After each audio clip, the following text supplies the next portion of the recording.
Di Amerika misalnya itu sekarang ada studi, saya pernah baca studi yang mencoba mengukur efek dari pemberitaan dari Fox, dari CNN Amerika terhadap Al-Qaeda dan berapa banyak korban setelah pemberitaan itu. Bahkan diukur tuh. Temuannya tuh agak mengejutkan. Dalam 30 menit itu durasi setelah proses 911. Setelah 911 itu seorang peneliti riset tentang efek dari pemberitaan media massa Amerika. Temuannya dalam durasi 30 menit, 1 menit dari 30 menit pemberitaan media Amerika itu berakibat 4,5 casualties, 4,5 korban minggu berikutnya. Jadi bayangkan media itu begitu memberitakan Al-Qaeda, itu terornya potensi menghasilkan 4,5 orang korban per minggu.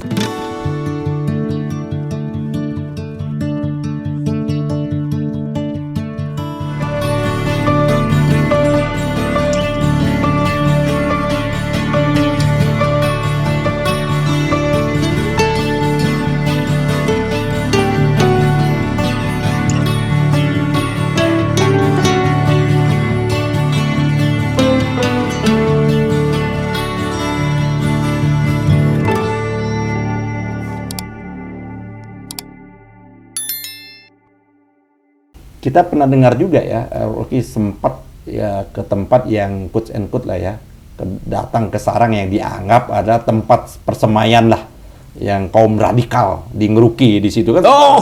Di Ngeruki di sana, di mana-mana tempat nggak diterima kok di Ngeruki diterima kan. Itu kan bisa dilihat kan sebenarnya apa yang terjadi di situ. Apa betul loh mereka anti pikiran kan di Ngeruki itu kan, seolah-olah kan orang yang berpikir anti toleransi, anti apa seperti itu.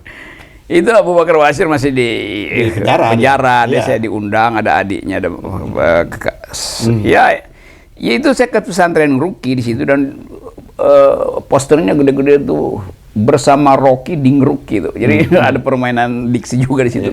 Ya saya diundang ceramah di situ untuk menerangkan apa itu sekularisme, pluralisme segala macam, dan apa kaitannya dengan kehidupan bangsa saat ini tuh. Dan yang mencengangkan mereka mau dengar saya omong di situ, dan ya ada pertanyaan kritis kan, dan saya mesti jawab itu tuh. Dan saya kira nggak ada soal orang bicara di tempat yang dianggap sebagai sarang teroris. Tapi saya bilang kalau ini sarang teroris, ini juga berarti sarang intel. Kan logikanya begitu kan. Kalau ini rumah teroris pasti sampingnya rumah intel, gitu aja. Dan mereka anggap bahwa ya udah kami undang Pak Rocky untuk bercakap-cakap aja kan sebagai warga negara tuh.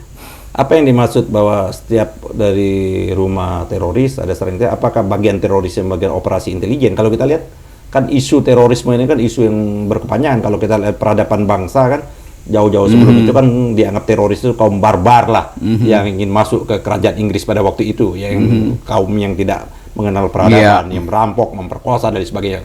Zaman-zaman dulu itu dengan isu dicap teroris pada waktu itu.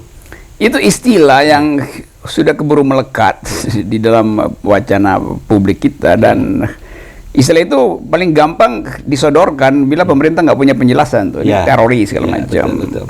Padahal di punya dunia sistem penjelasan yang baik ya. Iya, dan simbol-simbol itu kan makin lama makin absurd kan. Iya, betul. Apalagi dianggap ada lone wolf gitu. Bagaimana itu teori itu diucapkan, dan yang paling sial justru media massa yang memprovokasi itu tuh, karena dicari sensasi.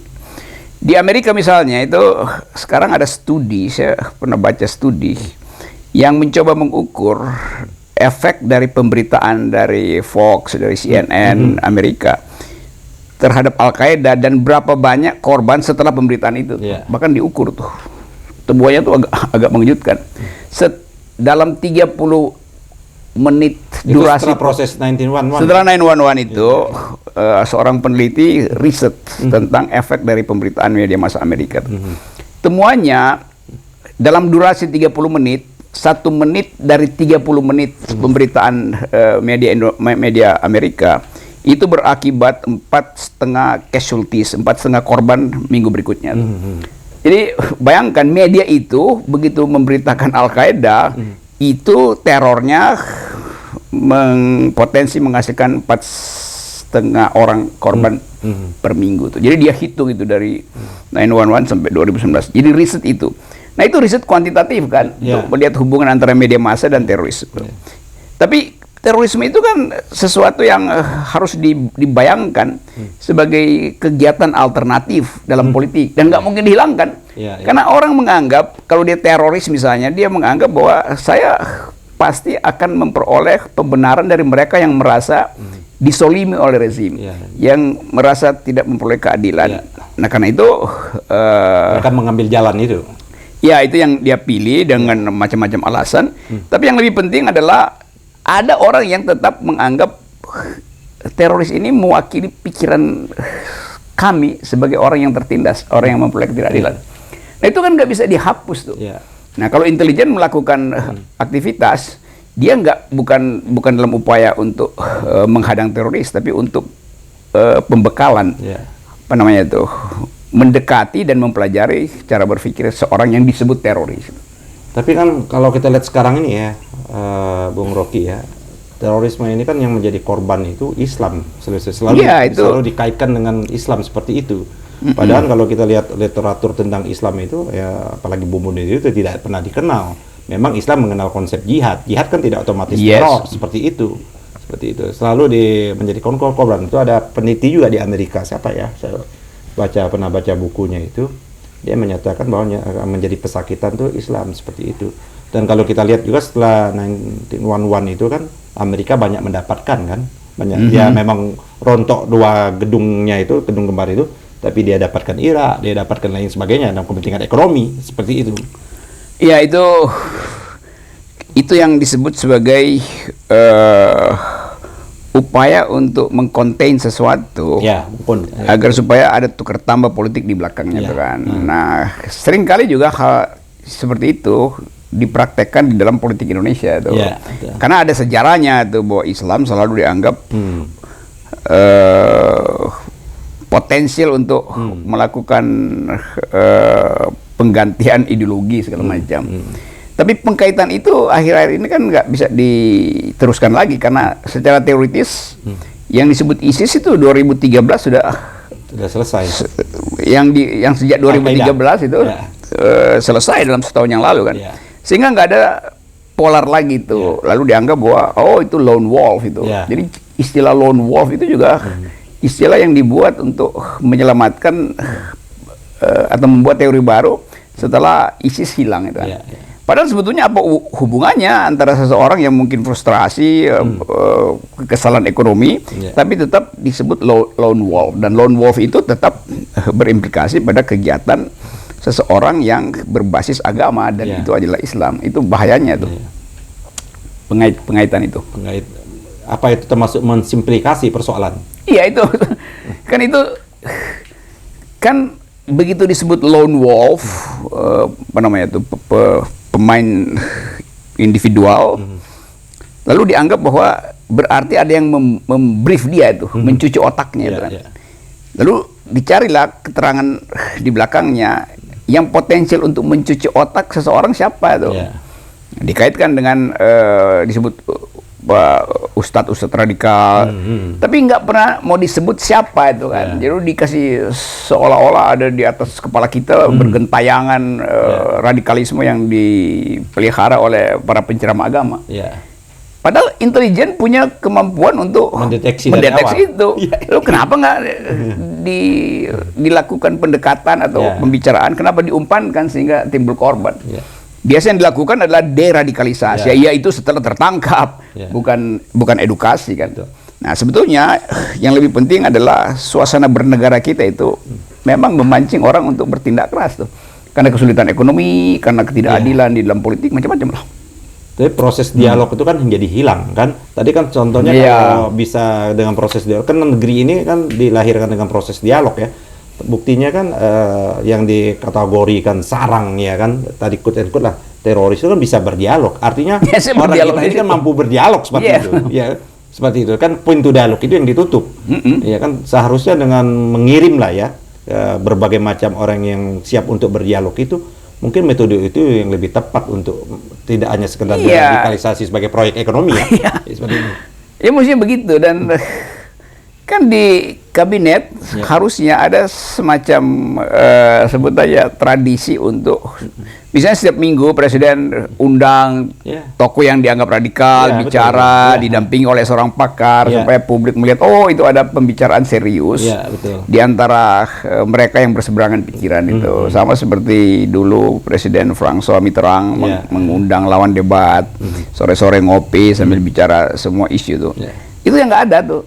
Dan itu justru yang memungkinkan orang akhirnya nggak punya saluran untuk mengucapkan pikirannya kan. Apalagi oposisi diharamkan. Betul. Jadi soal-soal semacam ini yang hal yang simpel yang bisa diatasi dengan dialog akhirnya harus diselesaikan dengan kekerasan itu.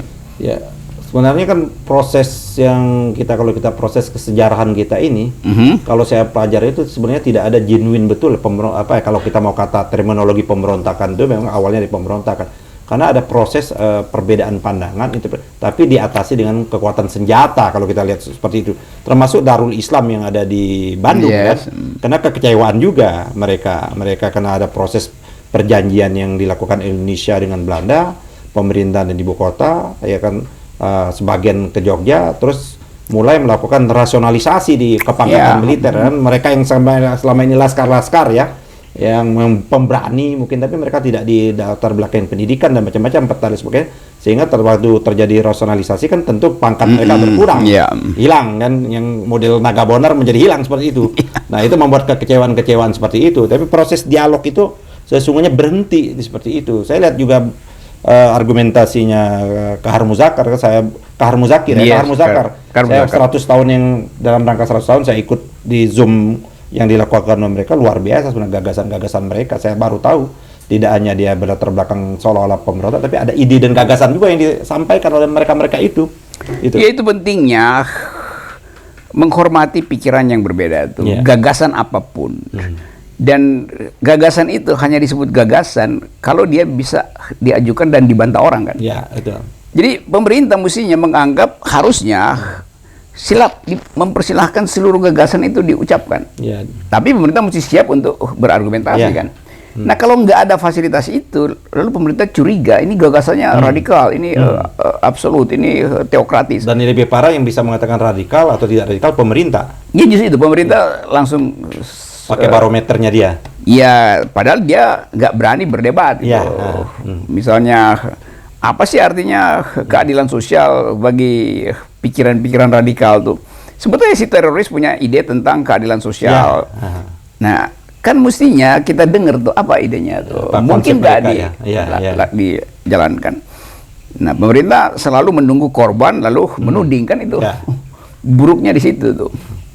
Menunggu korban, menuding, atau digiring untuk menjadi korban, setelah itu dilegitimasi. Nah kalau nggak ada isu publik, kekuasaan selalu mampu untuk menghasilkan seolah-olah ada peristiwa. Padahal sebetulnya itu bagian dari komunikasi buruk aja.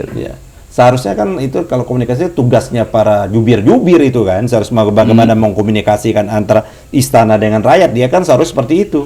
Yang harus dilakukan jubir-jubir istana itu. Kalau jubir ngomong, saya justru terteror dengan kedunguan mereka tuh. Diteror oleh kedunguan tuh lebih parah itu. Gitu. Oke, kita sampai di sini. Banyak sekali yang kita sudah dialogkan, mulai dari yang ringan, mulai dari terakhir.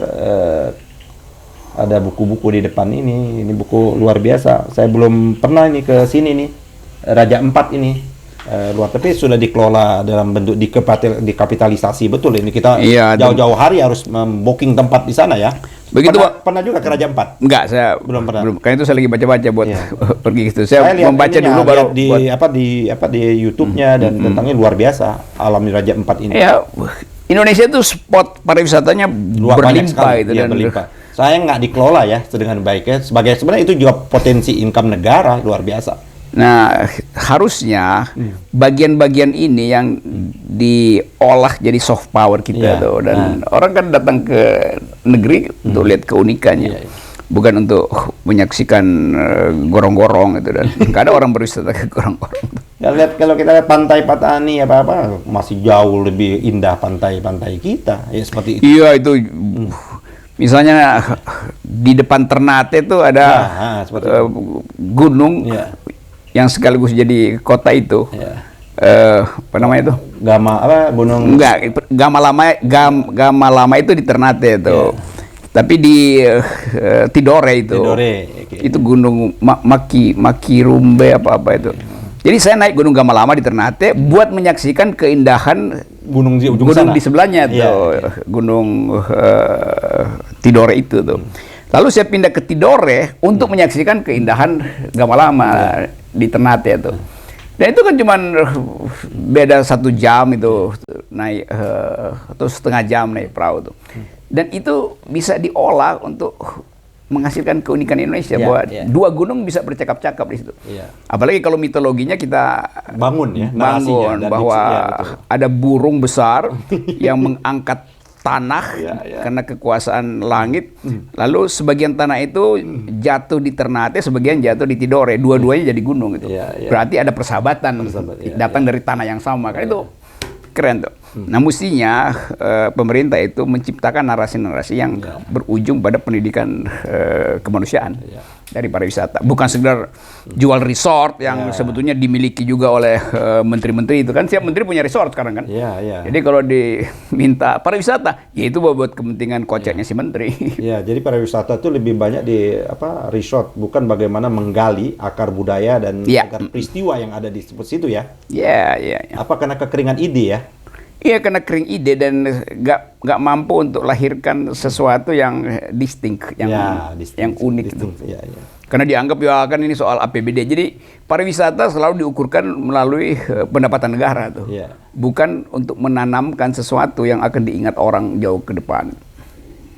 Oke, sahabat, ayo kita berakhir akhirnya ya. Setelah kita ada pertemuan di sini, mungkin lain kali kita akan ke sini lagi untuk lebih membincang-bincangkan hal. Lain kali saya juga akan berwisata ke Masyumi baru. Masyumi aja. Masyumi saja. Masyumi nanti kita akan undang. Artinya baru-baru jadi Masyumi. Maksudnya nanti kita akan undang betul di dalam sekolah-sekolah politik kita, sekolah-sekolah peradaban, itu pentingnya. Pendidikan kita yang ada. Kita tidak haram melakukan tukar pikiran, gagasan dan seperti itu. Dan itu diajarkan tradisi-tradisi itu dari pendahulu-pendahulu kita. Terima kasih. Assalamualaikum warahmatullahi wabarakatuh. Waalaikumsalam. No Rocky, no kopi. No Yani, no Berani.